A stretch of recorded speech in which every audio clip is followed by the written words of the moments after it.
The Tarsk fleet emerged from hyperspace, at the edge of Earth's solar system with all the confidence of a civilization that had done this 100 times. Before, Ambassador Vethar stood on the bridge of his flagship, his 3 eyes scanning the primitive system with mild interest. This was his 23rd first contact mission, and they all followed the same pattern: find a species that just discovered faster than light travel, offer them technology and protection, and slowly integrate them into the Confederacy's economic sphere. Simple, profitable, efficient. Ambassador, we're detecting settlements on the 4th planet, his sensor officer reported, and significant orbital infrastructure around the 3rd planet. They call it Earth. Vector nodded. The humans had spread to 2 planets already. That was faster than most species, but not unusual. Broadcast the standard greeting in all major galactic languages. Let's see how long it takes them to figure out we're here. Lon. Crime. The sensor officer activated the communication array. The message went out across all frequencies, a peaceful greeting that announced the Tarsk Confederacy's desire for diplomatic relations. Vethar expected confusion, panic, or at worst, a clumsy military response. New species always reacted the same way when they realized they weren't alone. What he didn't expect was an immediate response in perfect galactic common. Tarsk vessel, this is Earth Defense Network. We acknowledge your transmission. Please maintain your current position while we process your diplomatic credentials. Welcome to the Sol system. The diplomatic credentials. The bridge went silent. Vehar's throat pouch inflated in surprise. Perfectly, sir. The communications officer confirmed, her voice uncertain. And their automated systems responded. Not a person, a machine. Veer felt the first stirring of unease. Species didn't learn galactic common before first contact. It was impossible, unless someone else had already made contact with them, but there were no records of any Confederacy ships in this sector before now. Run a background check on the species, he ordered. I want to know everything about them. While his crew worked, another transmission came through. This time it was a human voice, warm and professional. Ambassador Veer, this is Diplomatic Corps Station Harmony. We've reviewed your credentials and approved your request for formal contact. We can arrange a meeting in 3 standard days. Will that timeline work for your delegation? 3 days, not 3 months, not 3 weeks, 3 days. That will be acceptable, Vethar replied, keeping his voice steady. May I ask who will be representing Earth in these negotiations? Our primary diplomat for extraterrestrial affairs, G1 Park, will meet with you. She's looking forward to the discussion. The transmission ended. Veer stood in silence, his mind racing. Something was wrong. Everything about this contact felt wrong. New species were supposed to be overwhelmed, frightened, or at least confused. These humans sounded bored.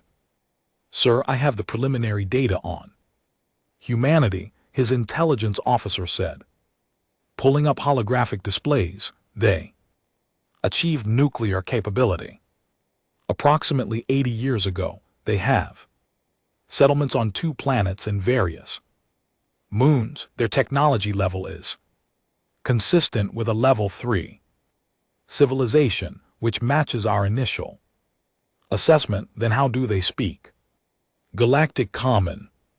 I don't know, sir. But there's something else. I found references in their public communication networks to something called the Supreme Council.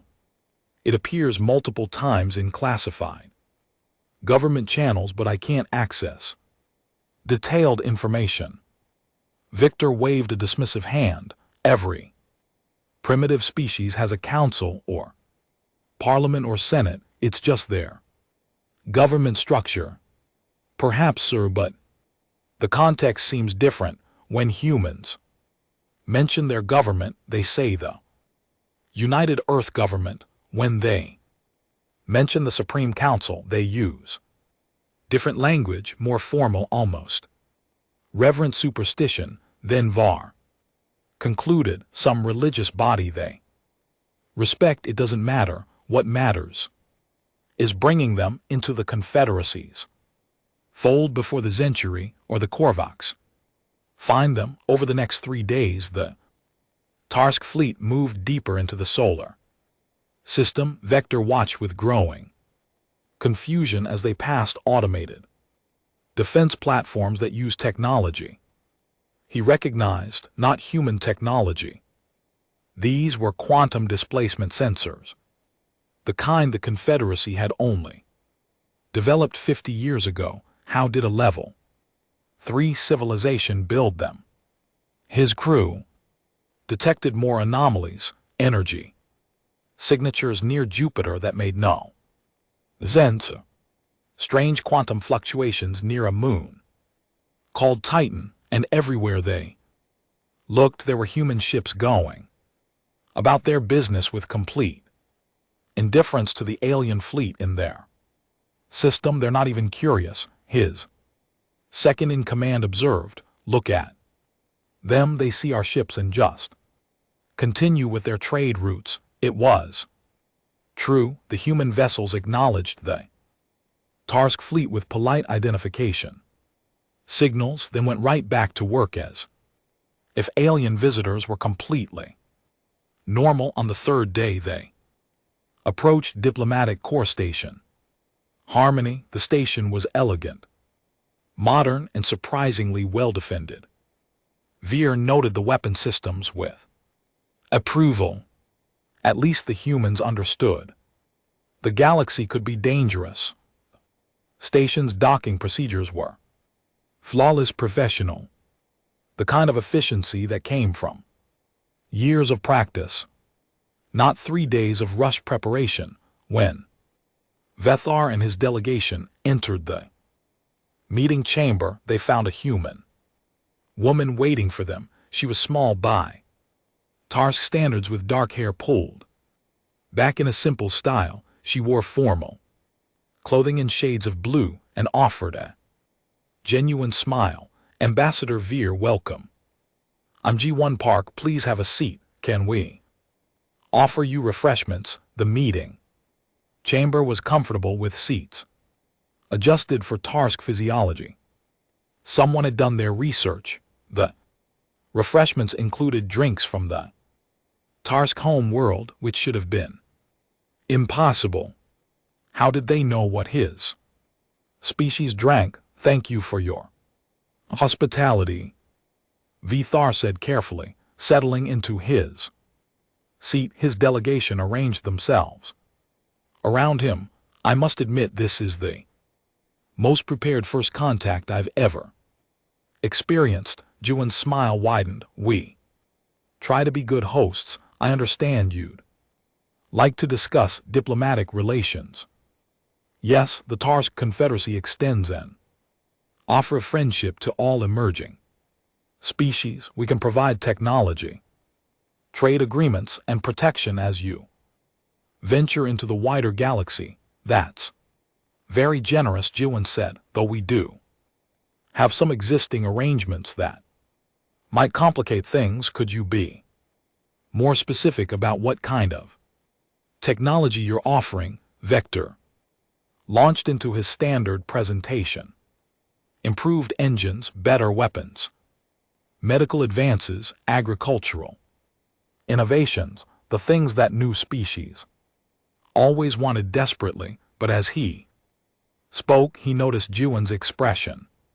She was polite, attentive, but not impressed. She took notes, asked Intelligent questions but showed no excitement. These are interesting options, she said when he finished, but we'll need to review them carefully against our current capabilities and our clearance protocols. Clearance protocols, Vector asked. Yes, certain technologies require approval from higher authorities before we can integrate them. There it was again. That hint of something larger, something above even Earth's government. May I ask who these higher authorities are? Veer pressed. Guy hesitated for the first time. That's complicated. Let's focus on what we can discuss today, shall we?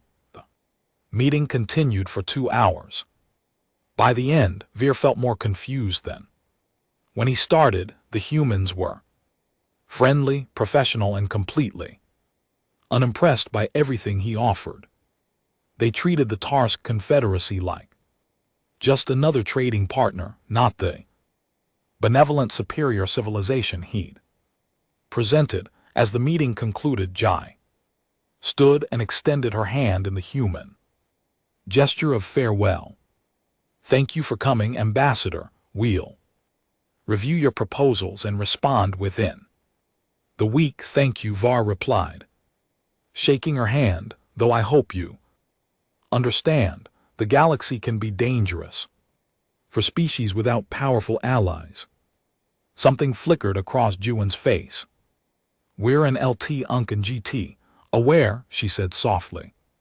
But Earth has never been without protection, Ambassador. We've just been waiting to see if we needed to mention it. The next meeting took place 5 days later, and Vithar's patience was wearing thin. He'd spent those days reviewing every piece of data his crew could gather about Earth, and none of it made sense. The humans had technology they shouldn't possess. They spoke languages they shouldn't know, and they treated his generous offers with the kind of polite disinterest usually reserved for street vendors. Guy greeted him with the same professional warmth as before.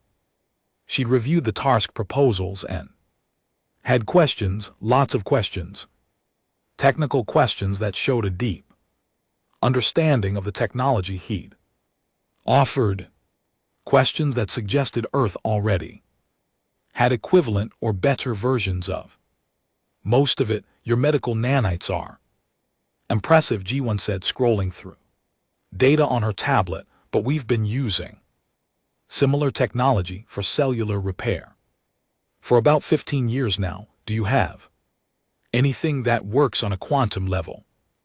Vehar's throat pouch deflated. Quantum level medical technology was experimental, even in the Confederacy. We're still researching that field. Guy made a note. Well, if you make any breakthroughs, we'd be interested in a data exchange. We've had some success with quantum cellular mapping that might help your research. She was offering to help them. A level 3 civilization was offering to help the Confederacy with advanced research. Perhaps we should discuss trade instead, Var suggested, trying to regain control of the conversation. The Confederacy has extensive trade networks. We could offer Earth access to markets across 17 sectors. That would be lovely, Jiwan said, though we'd need to coordinate with our existing trade partners first. We have agreements with several species already. Vahar nearly dropped his data pad. You have trade agreements with whom? Oh, various groups. The Zen 3 Collective has been buying our agricultural products for years. The Korvax Technical Union loves our entertainment media, and we have a fascinating arrangement with the Silicate communes for mineral rights in the asteroid belt. Every species she named was a major galactic power. The Zen 3 alone controlled 40 systems. How had Earth established relations with them? before even joining the galactic community officially. When did you make these agreements? Vector asked, his voice strained. Guy looked thoughtful. The first one was about 30 years ago. I think we've been slowly building connections since then, quiet ones. Mostly, we prefer to understand the neighborhood before making big announcements. 30 years Earth had been engaging in interstellar trade for 30 years before anyone in the Confederacy even knew they existed. Vector felt his carefully prepared presentation crumbling around him. I see, he managed. Then perhaps we could discuss mutual defense agreements. The galaxy has dangerous elements, pirates, raiders, aggressive species. The Confederacy could offer protection. Protection from what? Specifically, Juan asked. From any threat that might emerge. A new species like Earth needs allies. Juan set down her tablet and looked directly at him. Her expression was kind but firm. Ambassador, I appreciate the offer, truly, but Earth's defensive situation is more complex than you might think. We have existing arrangements that cover our security needs. With whom? Vector demanded, his frustration finally breaking through his diplomatic veneer. That's classified, Juan said simply. Classified? Everything about Earth was classified. Vector had spent a week trying to learn about the species, and all he discovered was that they had secrets upon secrets. His patience snapped. G1 Park, I've been conducting diplomatic missions for 20 years. I've contacted species that barely understood fire and species that had just achieved space flight, but I've never encountered a species as evasive as humanity. You speak our languages, you have our technology, you have trade deals with powers that should be far beyond your reach, and you refuse to explain any of it. Juan and LT Hunk and GT's expression softened. I understand your frustration, Ambassador, but Earth's situation is unique. We're not trying to be difficult, we're just being careful. Careful of what? Of making promises we're not authorized to make. Authorized by whom? Veer stood, his full height towering over the seated human. Your government, this mysterious Supreme Council, your people. Whisper about. I demand to speak with whoever truly leads Earth. The room went silent.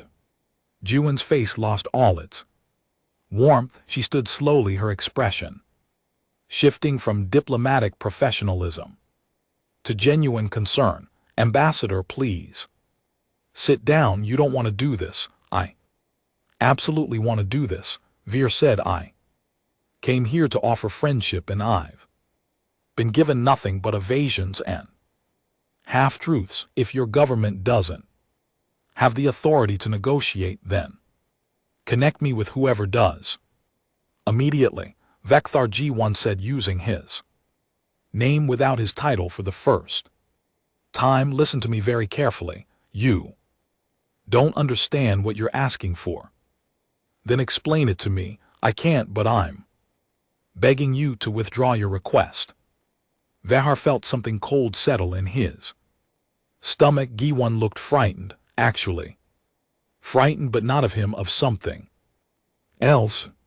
Pride and frustration overrode his caution. He turned to his communications officer. Send a formal hail to whoever commands Earth's defense and government systems. Tell them the Tarsk Confederacy demands an audience with Earth's true leadership. If they refuse, will be forced to consider economic sanctions and report Earth's non-operative behavior to the Galactic Council. No, Guy shouted, cancel that order, but it was too late. The communications officer had already sent the transmission. It was a standard Diplomatic pressure tactic, threaten. Minor sanctions, imply isolation from the galactic community and watch the target species scramble to negotiate. Vehar had used it dozens of times. For 3 seconds nothing happened, then every screen in the meeting room went dark. The lights flickered. Vehar's data pad died, his communications officers' equipment shut down completely. What's happening? Vector demanded. Jiwon stood frozen, staring at the blank screens. You shouldn't have done that, she whispered. You really shouldn't have done that. The main display screen flickered back to life, but it didn't show the station's normal interface. Instead, a single line of text appeared. In perfect galactic common, request acknowledged, Supreme Council convening. Stand by. Vector felt his blood run cold. What is this? Vehar, you demanded to speak with the ones who truly protect Earth, Gi said, her voice shaking. They heard you. Who heard me?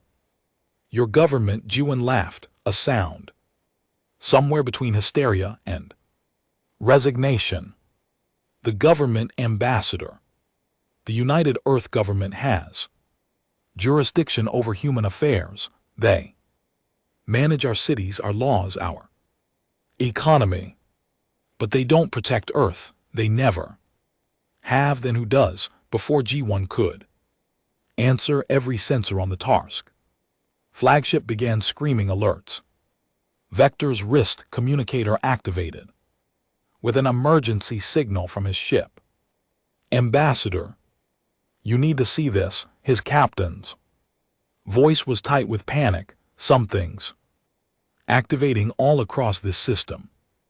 Energy signatures we've never seen before. They're massive, sir. They're everywhere. Vector ran to the window. In the distance, near one of Jupiter's moons, space itself seemed to ripple. Structure was materializing. Something huge, something that made his entire fleet look like toys. How long has that been there? He whispered. We don't know, Jiwon said from behind him. They've been dormant for as long as humans have kept records. We call them the Council installations. They're all over the solar system, Earth's core, the Kuiper Belt, Jupiter's orbit. 7 locations total. Another ripple in space, another massive structure appearing, then another. What are they? Ju and LT Unk and GT. S voice was soft, almost apologetic.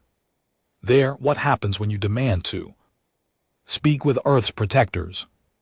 Ambassador Vethar, you asked for an audience with the Supreme Council. They're here, and I really wish you hadn't called them. The main screen changed. The text was replaced with a single symbol, ancient, geometric, beautiful and terrifying at the same time. Then a voice spoke. It wasn't human, it wasn't Tarsk. It was something else entirely.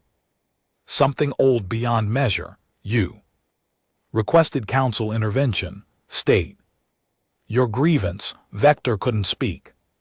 He couldn't move. He could only stare at the screen and wonder what he just awakened. Vethar finally found his voice, though it came out as barely more than a whisper. What are you? The voice didn't answer immediately. On the view screen, more structures continued to materialize across the solar system. Each one was enormous, dwarfing anything the Tarsk Confederacy had ever built. They weren't ships, they were something else entirely. Installations. Weapons guardians, Captain report. Vehar said into his communicator, trying to keep his voice steady. C7. Structures now visible. Ambassador, his captain replied, panic clear in his voice. They're arranging themselves around our fleet. We're in LT Unk and GT, surrounded. Our weapon systems are online, but Tactical analysis says they're useless. Sir, each of those things could destroy our entire fleet without effort. Vehar looked at G1. The human diplomat stood, with her arms wrapped around herself, looking small and worried. You knew this would happen. I warned you, she said. Quietly, I tried to warn you. What are they? We don't know who built them. They were here before us, before recorded human history. We found the first one 300 years ago, buried under the ice in Antarctica. It was dormant, inactive. We studied it for decades before we understood what it was. And what was it? A guardian, a protector. When we finally figured out how to communicate with it, it told us its purpose: to protect Earth, to watch over humanity, to ensure nothing threatens us before we're ready to protect ourselves. Vehar's mind raced. You mean humans didn't build these things? You're not controlling them. Guy shook her head. We can barely understand them. They allow us to live here, to grow, to develop, but they don't obey us. They obey their original programming that's older than any civilization currently in the galaxy. The voice spoke again, filling the room with its ancient presence.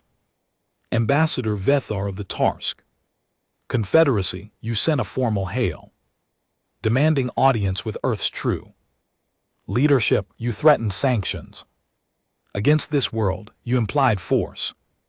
Explain your intentions. I meant clears throat. No real threat, Veer said quickly. It was standard diplomatic pressure. We do this with all new species. It's normal procedure. Normal procedure, the voice repeated. You routinely threaten developing worlds to coerce cooperation, not threaten. Encourage. We offer protection and technology in exchange for economic partnerships. It benefits everyone. We have analyzed your species' history. We have reviewed your interactions with 17 previously contacted civilizations. Your definition of benefits everyone requires examination. Vehar felt sweat forming on his skin. Whatever these entities were, they'd access the Confederacy's complete records in seconds, records that should have been secure, protected by quantum encryption. G1 touched his arm gently. Ambassador, I need to explain something. The Council doesn't just protect Earth from military threats, they protect us from exploitation, from manipulation, from species that would take advantage of our development. That's why they're examining your history. We're not exploiters, Var protested. We're an LT, UNC, and GT.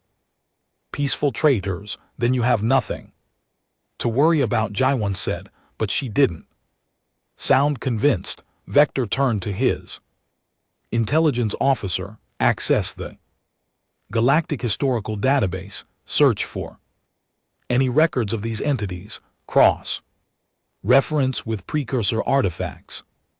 Vector access. Vehar access the Galate. His officer's fingers flew across holographic controls. Then he froze. Sir, you need to see this. File appeared on Veer's personal display. It was heavily restricted, marked with security clearances he barely had access to. The title made his heart skip. Precursor warning, custodial systems. He opened the file with shaking hands. The document was old, compiled from fragments found in ancient ruins across the galaxy. It described a race called the Precursors, the first intelligent species in the galaxy, the ones who seeded life on thousands of worlds before vanishing millions of years ago. Most of the file was speculation and theory, but one section made Vethar's blood freeze. Warning to future civilizations. The Precursors established custodial Systems on selected worlds. These autonomous constructs serve one purpose: to protect designated species until they achieve full development. Custodial systems possess technology far beyond current galactic capabilities. They are not hostile unless their protected species is threatened. Under no circumstances should any civilization attempt to conquer, control, or coerce world protected by active custodial systems. Such attempts have historically resulted in complete military destruction of the aggressor species. Only 3 confirmed encounters with active custodial systems exist in galactic records. All 3 aggressors were eliminated. No trace of their civilizations remains. The file included a list of protected worlds. Most were marked as custodial systems, dormant or destroyed, but one entry at the bottom of the list made Vthar's vision blur. Earth. Sol system status active custodial.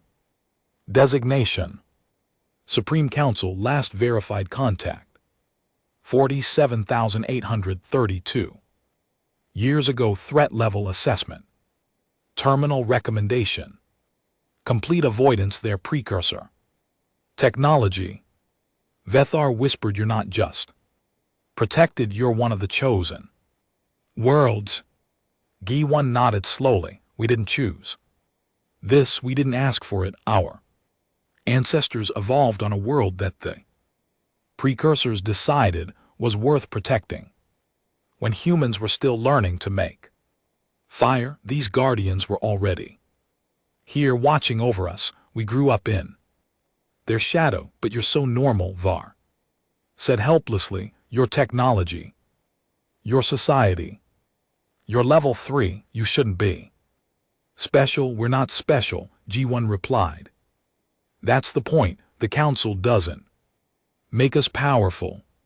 It keeps us safe while we develop at our own pace. Some humans don't even know the Council exists. It's classified information. We want to earn our place in the galaxy through our own achievements, not ride on the reputation of ancient guardians." The voice spoke again. "Analysis complete. Ambassador Veer, the Tarsk Confederacy has engaged in 17 instances of economic coercion against developing species. 12 of those species are now functionally dependent on Tarsk trade, unable to develop independent economies. You claim to offer partnership, but you create vassals. That's not our intention," Var protested weakly. "Intention is irrelevant. Effect is measurable. You came to Earth with the same strategy: offer assistance. That creates dependence. Establish economic control disguised as friendship. You threaten sanctions when the human diplomat refused to comply with your preferences. This behavior constitutes a threat to Earth's sovereign development. I withdraw all threats," Vthar said quickly. "I apologize for any offense. The Tarsk Confederacy means Earth no harm. Your sincerity is noted. However, your initial intentions have been documented." One of the massive structures moved closer to the Tarsk fleet. Veer watched in horror as his ships were bathed in scanning beams of light that seemed to look through every molecule of their hulls. "Your weapon systems are primitive. Your shields are inefficient. You're faster than light. Drives leak radiation that damages subspace. We have updated your ship computers with corrected specifications. Consider it educational assistance." Vehar's communicator lit up with frantic reports from his engineers. The Council had just uploaded complete technical upgrades to his entire fleet. Better engines, stronger shields, more efficient weapons, technology the Confederacy would have taken centuries To develop on their own, why would you? Help us, Vector R asked in confusion. Because we are not cruel. We protect Earth, we do not seek to harm others unnecessarily. Your species showed poor judgment but not genuine malice. You receive a warning and a gift. Use both wisely. Jiwon stepped closer to the view screen. Council, what happens now? The Tarsk delegation will depart this system immediately. All records of Earth's location will be purged from Tarsk databases. The Tarsk Confederacy will mark this sector as restricted space. They will not return. They will not speak of what they witnessed here. If they violate these terms, we will respond appropriately. Appropriately? How? Vector asked, though he dreaded the answer. The three species who previously threatened precursor protected worlds no longer exist in any form. Their home worlds are empty. Their colonies are abandoned. Their ships are derelict. We do not destroy unnecessarily, but we protect absolutely. Do you understand? Yes, Var whispered. Completely. Then this audience is concluded. Ambassador Veer, you demanded to speak. With Earth's true leadership, you have done so. Be grateful the humans you met were diplomatic. Be grateful we are patient. Do not return. The massive structures began to fade, returning to whatever dimensional space they occupied when dormant. The energy readings decreased. The quantum signatures weakened. Within minutes, the solar system looked normal again. Peaceful, ordinary, but Veer would never see it as ordinary again. He looked at Gi one last time. How do you live like this, knowing you have gods as bodyguards? Gi smiled sadly. We try to forget. We try to earn our own way. Most humans will never know what just happened here. We'll write it off as routine first contact. We'll add the Tarsk to our trade databases, and we'll keep pretending we're just another species trying to find its place in the galaxy. But you're not, Vector said. You're the most dangerous species in known space, not because of your strength, because of what protects you. Maybe, Jiwon said, or maybe we're an LT Unk and GT. Just lucky. Either way, Ambassador, I hope our peoples can still be friends. Just friends, nothing more. Vector nodded slowly. Friends, yes, that's all we want now. The Tarsk fleet prepared for immediate departure, but Vithar found himself unable to leave just yet. He had questions, dangerous questions perhaps, but he needed answers. Gi had agreed to one final private conversation before he left Earth space forever. They met in a smaller observation room away from both their staffs. Through the window, Earth hung in space like a blue jewel, looking peaceful and innocent. It was hard to believe such a normal-looking world held such extraordinary secrets. Why did they help us? Victor asked. Technology upgrades. The Council could have just destroyed my fleet or sent us away with nothing. Why give us gifts? Gi one poured tea. A human custom, she'd explained to him earlier. She offered him a cup which he accepted, because that's not what the Council does. They're protectors, not conquerors. They only destroy when there's no other choice. You sound like you know them well. I don't know them at all, Jiwon admitted. No human does.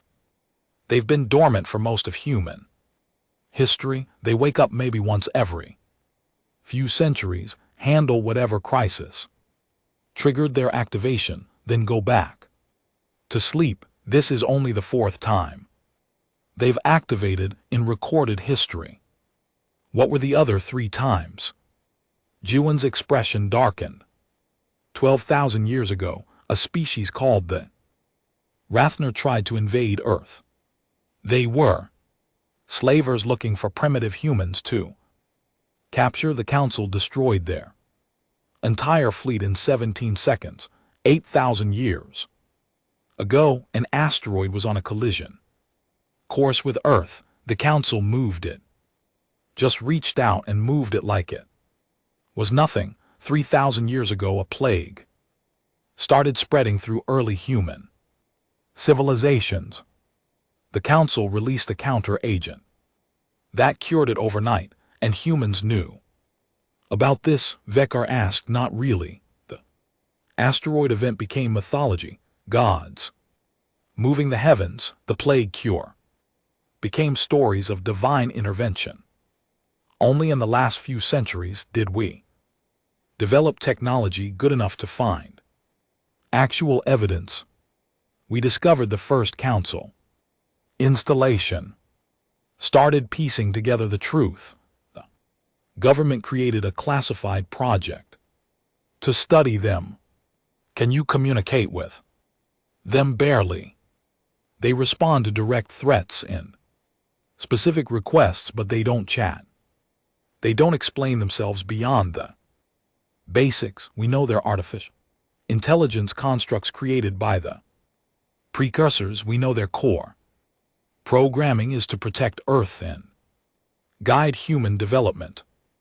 Beyond that, Jiwan shrugged, we're trying to understand technology that's millions of years more advanced than ours. It's like ants trying to understand a computer. Vector sipped his tea, thinking, you said they guide human development. Subtly, we think maybe they nudge things. Sometimes, maybe they're why human technology has advanced so quickly the last century, or maybe we're just naturally innovative. We can't tell the difference between our own achievement and their invisible help. That's what frustrates some human leaders. We want to succeed on our own merit, but you can't. Not completely. Number G1 agreed, we can't, and that creates a philosophical problem. Are humans successful because we're capable? Or are we successful because ancient machines won't let us fail? How much of our achievement is ours? Quote, what do you think? Jiwan smiled. I think the council could have made us into gods. They could have given us all their technology, all made us the most powerful species in the galaxy overnight. But they didn't. They let us struggle. They let us make mistakes. They let us develop at our own pace. They only intervene when we face threats we can't handle ourselves.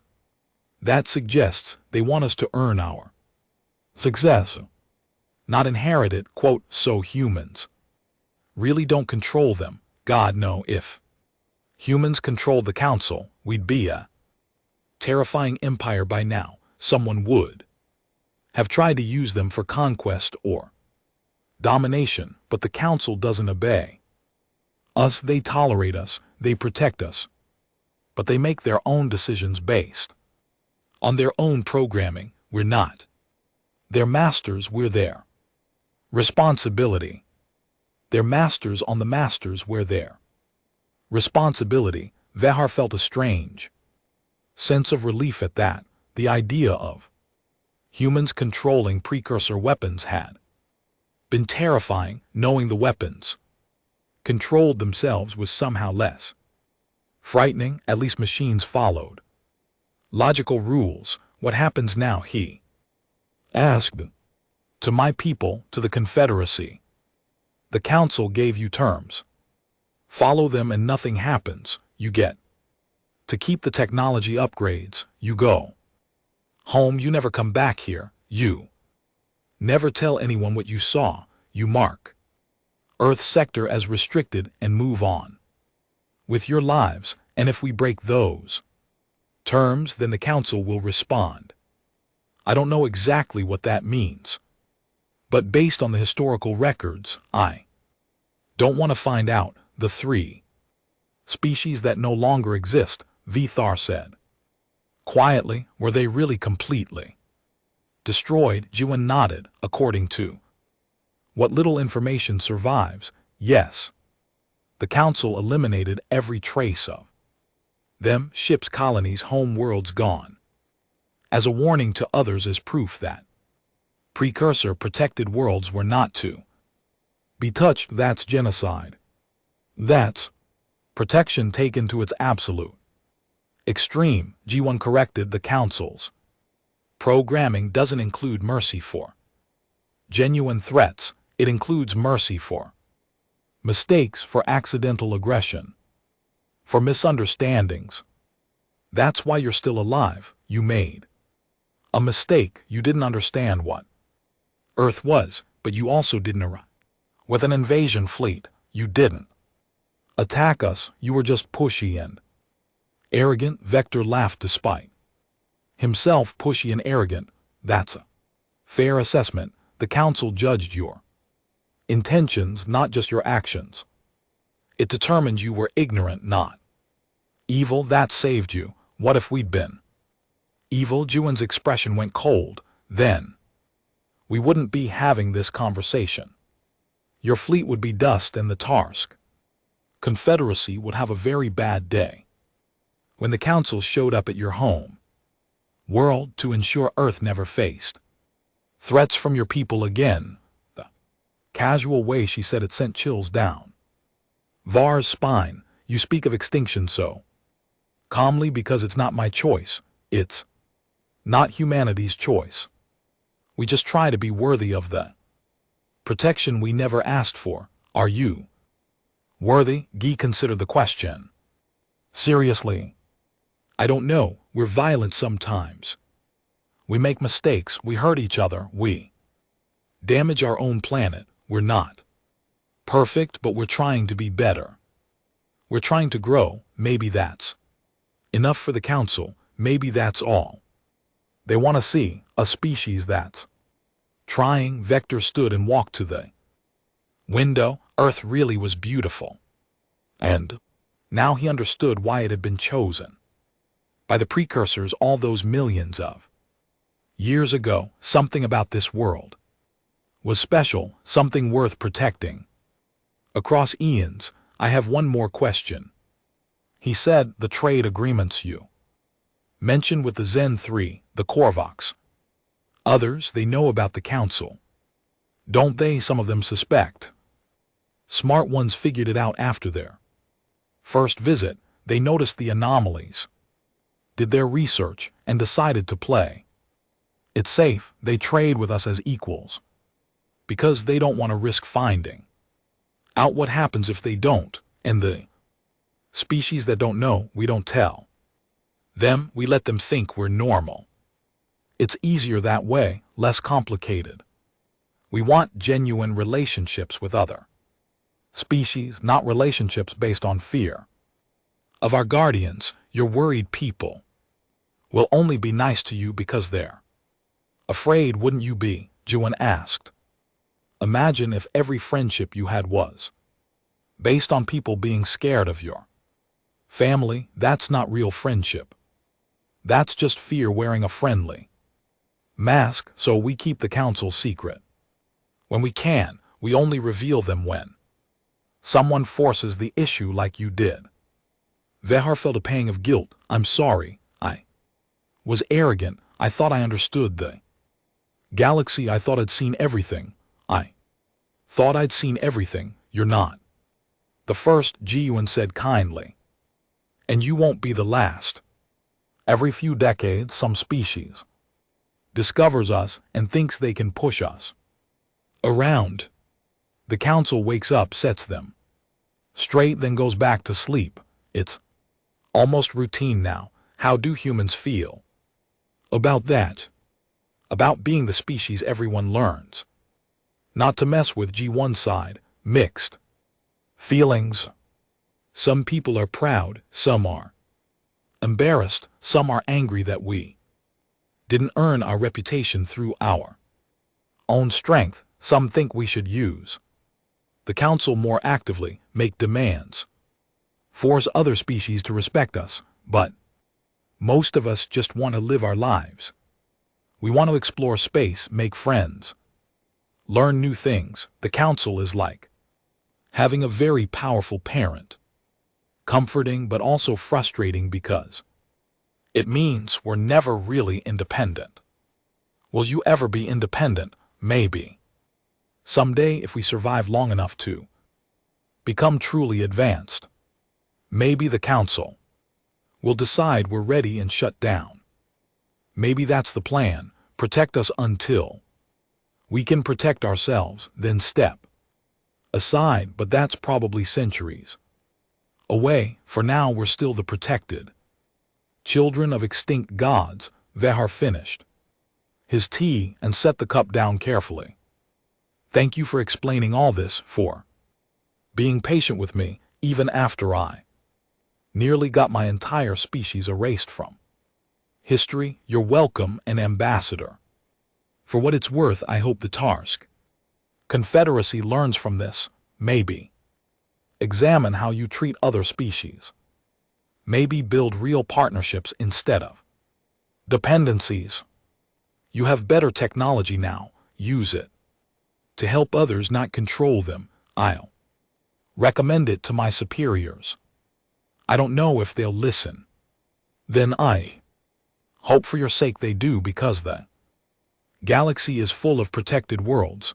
Not all of them have guardians as patient as Earth's Council. Some species have protectors who shoot first and ask questions never. You got lucky today. Vethar nodded slowly. He had gotten lucky, incredibly lucky. He could have died today. His entire species could have ended today. Instead, he was leaving with gifts, warnings, and a new perspective on the galaxy. Goodbye, G1. Park, I hope we meet again someday under better circumstances. Goodbye, Vector. Safe travels, and remember, if you ever need anything from Earth, just ask nicely. We're happy to be friends with everyone. We just can't be pushed around. As Vethar left the station and returned to his ship, he looked back at Earth one last time. That small blue world, so innocent looking, so peaceful, protected by weapons that could end civilizations, guarded by machines older than recorded history. He would never forget this day, and he would make sure no one in the Tarsk Confederacy ever threatened Earth again. 3 months after the Tarsk fleet departed Earth's solar system, Ambassador Veer stood before the High Council of the Tarsk Confederacy. He'd spent the entire journey home trying to figure out how to explain what had happened, how to tell his superiors that they'd nearly provoked an extinction-level response from ancient weapons they didn't know existed. The High Council chamber was filled with the Confederacy's most powerful leaders. They'd read his initial report. They'd examine the technology upgrades the Council had given his fleet, and now they wanted answers. Let me be clear, High Counselor Rashter said, her voice sharp. You're telling us that Earth, a primitive level 3 civilization, has precursor guardians, active ones? Yes, High Counselor, and these guardians nearly destroyed our fleet because you threatened economic sanctions. Yes, High Counselor, economic sanctions, not military action, not invasion. Vehar felt his throat pouch contract. With shame, the Council viewed any coercion as a threat to Earth's sovereign development. They responded accordingly. Another Council member leaned forward. But they gave us technology instead of destroying us. Why? They judged our intentions. We were ignorant, not malicious. They gave us a warning and the tools to become better neighbors. They could have killed us all. They chose education. Instead, the Council chamber fell silent. Finally, Rashter spoke again. The technology they gave us, our Engineers say it will advance our civilization by at least 2 centuries. Better engines, improved shields, more efficient power systems, all of it. Freely given, yes, why would weapons designed to destroy threats give gifts to potential enemies? Vehar had thought about this question for 3 months. Because they're not just weapons. They're teachers, protectors. The precursors didn't just want to defend their chosen worlds, they wanted to improve the galaxy itself. The Council punishes genuine threats but rewards those who can learn. They're trying to make us better, arrogant machines. One counselor muttered, effective machines. Another countered, we got technology worth trillions of credits for free. All we have to do is stay away from one system and never speak of what we saw. Can we even do that? Someone asked. How do we explain the technology upgrades? People will ask questions. Vecthar had prepared for this. We tell the truth. Most of it, we say we made contact with Earth, a remarkably advanced species that shared technology in exchange for a non-aggression agreement. It's not a lie, we just don't mention the ancient guardians or the threat of annihilation. Rashter considered this, an Earth sector we're supposed to mark it as restricted. I recommend we mark it as protected cultural development zone. Say that Earth is undergoing a critical phase of civilization advancement and has requested isolation.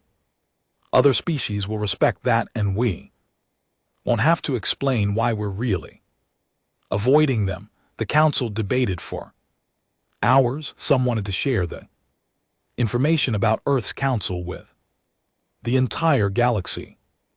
Others wanted to keep it secret. A few even suggested trying to find a way to steal or copy the council technology, though those voices were quickly silenced by the more sensible members. In the end, they agreed to Vthar's proposal. Earth's sector would be restricted. The technology upgrades would be presented as gifts from a new ally, and the truth about the council would remain classified at the highest levels, but secrets never stayed secret for long in the galaxy. Within a month, word began spreading through the black market information networks, whispers about a world called Earth, rumors of ancient protectors, stories of a Confederacy fleet that went to intimidate primitives and came back with advanced technology and terror in their eyes. Most species dismissed it as conspiracy theory, but the smart ones, the ones who understood galactic history, started doing research. They found the same restricted files Vector had found, the warnings about custodial systems, the records of extinct civilizations that had made the wrong choice, and they stayed away. Back on Earth, life returned to normal with surprising speed. The Council installations had returned to dormancy. The classified government departments filed their reports, and most of humanity went about their daily lives without ever knowing what had almost happened. G1 Park sat in her office at Diplomatic Corps headquarters reviewing new first contact requests. 3 more species wanted to establish relations with Earth. All 3 were polite, respectful, and very careful not to make any demands. Words spreading. Her colleague Minj said, leaning against her doorway, the Zen 3 ambassador told me they've been getting questions about Earth from species they've never heard of. Everyone wants to know about us now. Great, Jaiwan said tiredly. That's exactly what we didn't want. Mystery and speculation. Could be worse. Could be invasion fleets and conquest attempts. True. Ji-Yuan signed off on one of the diplomatic requests. At least people are Being polite, Minjae came in and sat down. Do you think we did the right thing letting the Tarsk go, letting them keep that technology? What choice did we have? The council made that decision, not us. I know, but it feels strange. We nearly got invaded and we rewarded them for it. Jiwon shook her head. We didn't reward them. The council did. There's a difference. The council operates on logic we don't fully understand. Maybe they saw potential. The Tarsk, maybe they believed the species could grow and change, or maybe they just wanted to demonstrate that cooperation pays better than aggression. What do you think will happen now? Long term, I think the galaxy is going to figure out what Earth is. Bit by bit, species will piece it together, and when they do, everything changes. Some will be scared of us, some will want to be our allies for protection, some will resent us for having advantages we didn't earn. And humans, how will we handle that? Jiwon leaned back in her chair, looking out at the Earth below. We'll do what we always do. We'll try to be good neighbors. We'll share what we can. We'll build real relationships based on mutual respect, not fear, and we'll hope that someday we're strong enough that we don't need the council anymore. Do you think that day will come? I have to believe it will. Otherwise, what's the point if we're forever the protected children of dead gods? Then we never really grow up. We never become who we're meant to be. Minjae smiled. Very philosophical for a Friday afternoon. I've had a philosophical few months, Jai replied. Watching ancient weapons wake up to defend us tends to make you think about big questions. They sat in comfortable silence for a moment, then Minjae asked, do you ever wonder why the precursors chose Earth out of all the worlds in the galaxy? Why us all the time? Maybe we were just convenient. Maybe there was something special about early humans they saw. Maybe it was random chance. We'll probably never know. Arfra. Number two, Arfra, the council won't tell us. I asked once. Actually, during one of the debriefing sessions, after the Tarsk incident, the council representative said potential. Just that one word. When I asked for clarification, it went silent. Apparently, that's all the explanation we get. Potential, Minjae repeated. That's both encouraging and terrifying. Most things about the council are Gi-1 agreed in the depths of Earth's core, far below the oceans and continents. The Supreme Council maintained its eternal vigil. 7 massive structures connected through quantum entanglement, processing information faster than any organic mind could comprehend. They monitored Earth's progress. They watched humanity spread through the solar system. They noted every ship that launched, every colony that grew, every advancement in technology and culture. And they communicated among themselves in language no human would ever understand. The Tarsk species has complied with our terms. One entity reported no attempts to return, no violations of restrictions. They are adapting the gifted technology well. Positive outcome, another agreed. Education over elimination yields better galactic results. The human G1 Park shows continued growth in diplomatic capability. Her handling of the crisis was efficient. Humanity progresses according to projected parameters. Independence assertion increases steadily.